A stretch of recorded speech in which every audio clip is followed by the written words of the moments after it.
How to use SD card as internal storage in Android. First of all, open up settings in your device. Here, scroll all the way down and then tap on About Phone.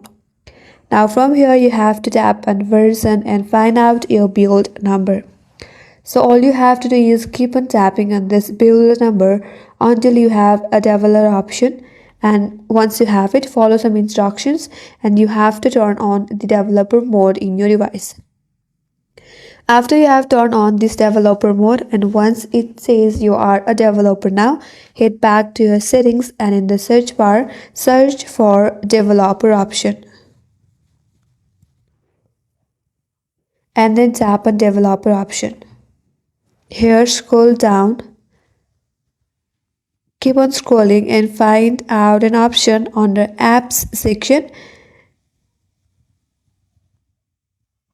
that says here one option is there under app section that says force allow apps on external. If you have turned off this toggle, make sure to turn it on. Here it says makes any application eligible to be returned to external storage regardless of manifest value. So to use an SD card as an internal storage, make sure to turn on this toggle through the developer option. And that's all for this video.